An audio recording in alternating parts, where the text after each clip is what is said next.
Hello, and welcome to the San Francisco International Arts Festival 2019 interview series.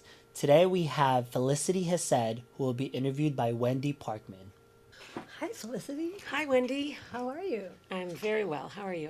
I'm great. I'm so happy to be interviewing you. So, you're performing at this year's Arts Festival, San Francisco International Art Festival.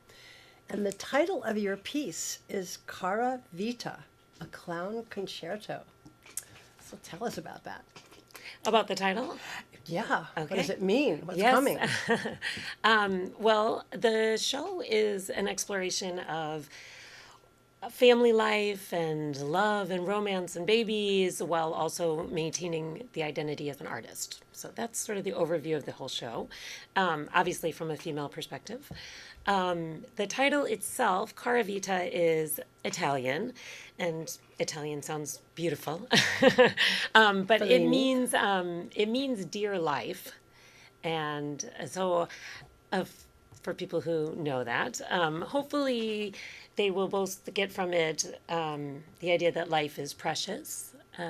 We have, a very short time on this earth, need to appreciate it. But I also hope that it will sort of spark in people the phrase "hanging on for dear life," because anyone who's been a parent knows that we spend a lot of our time kind of hanging on for dear life. So that's that. And then a clown concerto. Well, it's a clown piece, and music features very heavily in it. And a concerto is usually a piece in three parts, usually with a soloist that is accompanied by an orchestra or an ensemble. So my show is in three parts. I see myself as the soloist, and the audience is my accompaniment. And the audience does quite a lot with me in this show. So. Well, I did just get to see a rehearsal, so I'm totally intrigued and excited to see how it's going to build. How did you get to be a clown in the first place? You don't look like a clown. You look lovely. Well, thank you. Not that clowns aren't lovely. No. Clowns can be lovely. I'm not I'm not your typical idea of a clown. I don't, and on stage I'm not either. I don't wear like a funny wig or big shoes or a red nose. In fact, I try and look really pretty sometimes. I became a clown. I was an actor and then discovered circus and naturally found my way to clowning. For me, yes, for me, clowning is it's finding kind of like the clown inside of yourself and bringing that out. And I find that clowning allows you to do things that you can't do necessarily while you're acting. Things don't have to be realistic. There's a lot of metaphor and symbolism that can just be a normal part of life for a clown. For example, in this show, I speed through a lifetime, basically. What would take most people many years, we do in the course of 20 minutes in my show. And I can do that because it's clowning. Does that answer your question? Yeah. Okay. It's a journey to become a clown, Yes, it is. but you're living it. Yes, and you asked how I became a clown. Yeah, So I went to the clown conservatory at Circus Center way back about 10 years ago. And that really like started my training as a clown. I find that a lot of clown training happens in performance. So a lot of it is doing the same performance over and over again and discovering what's new and how does the audience respond and what little adjustments do you find. So I would say I've been training as a clown since I left the conservatory as well. So. Because as you said, your audience is also your part of your ensemble in a way. So you don't really know how it's going to work until you have an audience. Yeah. So you have to have an audience. That's right. So we have to have an audience so that you can grow as a clown and discover more about what this piece is about, as well as us discovering what it's about. Mm-hmm. So how long has this idea for this Cara Vita, a clown concerto, been gestating for you? Yeah, well, that's interesting. years ago, before I ever had children, I had actually put together a clown piece with my husband. He was a clown at the time. He's not anymore. That was about getting married and having babies, and in our very naive, not really knowing what it was all about way, we had made this piece. And I would say about 6 months ago, I started thinking, it'd be really interesting to revive that piece, but rather than using a clown partner, use an audience volunteer. So I started kind of thinking about what would that be like, and then little by little, it started to become more than just an act. It started to become a whole play with a beginning, a middle, and an end, and really like a whole lifetime of a character on stage. So that's kind of how that happened. So fairly recently, but it's all very informed by the fact that I do have children now and have been trying to balance life as a mother and an artist. And So that's where the autobiographical and life experience is infusing this work. yes, Yes. although it's not strictly an autobiography. Nothing ever, yeah. So I don't want people to think that, especially not my husband. You don't really juggle your yes, children. no, Although that does happen I sometimes. do. I do on stage sometimes. Yes. Wonderful. So how do you want to talk more about this relationship with the audience in general and the audience member specifically, or Sure. want to leave that as a surprise for people? I'll talk a little more about it, although there are a lot of surprises. So, for me as a clown, I there is no fourth wall for actors. You'll know what I mean. Like the fourth wall is where you pretend the audience isn't there and you're just living your world on stage. For me as a clown, the audience is always there, and anything that happens is really happening in real time.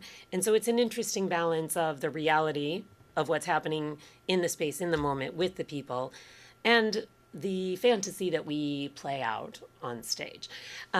So I definitely look at the audience. I go into the audience quite a bit. And I do have an audience volunteer, sometimes more than one, for this piece.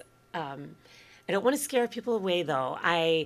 I believe very strongly that I feel a great deal of respect for the audience. They have come to see me, and I want this to be an enjoyable experience. I want it to be a moving experience, a funny experience, all of that. And I want them to walk away feeling hopefully uplifted by it. So I am not abusive towards my audience volunteers. I take very good care of them. I'm very respectful. And I really do want them to walk away feeling like they've had an incredible experience, not that they've been used for comedy. Yes. That sounds like a hard and huge and important task. It is. It's also really fun, Yeah. though. You know, from my perspective, it's like I get to enter this room with new people, and I get to know some of them very well in the course of a short amount of time, and it's a really incredible way to connect with other humans, I think. Well, it really puts you on the spot, so to speak, because you don't know what they're going to do. That's true. So everybody's improvising. That's true. The Yes, way me we- and them. And the way we really are in life, often. Yeah. Like, 'cause often things don't go according to plan. Right. Do you want to talk a bit more about what clown theater is? I mean, what brings them together? What's the dividing line? Sure. Well, I'm not sure that I'm following a strict definition exactly. I call it clown theater because it is definitely, there's a storyline. It's not always totally linear or realistic, but there is a storyline, and there are a lot of theatrical elements that I use. So I don't want people to come expecting to see like silly clown like you'd see in a circus, because that's not really what it is. It's more of a theatrical piece in that way. I do consider it clowning for some of the things I spoke about earlier, that there is a lot of symbolism and metaphor. Things don't have to happen in a realistic fashion. It's really more about hitting on these sort of feelings or emotions that we have, and sort of exploding those out and then sometimes it switches. And there's a lot of magic, but not in a magic like, now I'm going to do a magic trick, but magical things happen in the show, and they can be taken as complete reality because it's a clown's world. You make it sound wonderful, intriguing. Is this the first solo piece you've done? It's the first solo, like, longer form show. I do solo acts, like more individual acts, but this is my first full solo show. Congratulations. How many skills I just saw you in rehearsal working with, and what I also know about your life. Why don't you tell the audience a little bit more about the many skills that you bring to this show and how you incorporate them? Sure. Well, one of the big ones, and you can see it on the poster, is a violin. I do play violin in the show, and I started playing violin as a child. My parents put me in violin when I was very little. I think I was like maybe 5 or 6 years old. Played that throughout my childhood, adolescence, until I decided to rebel against my family and become an actor.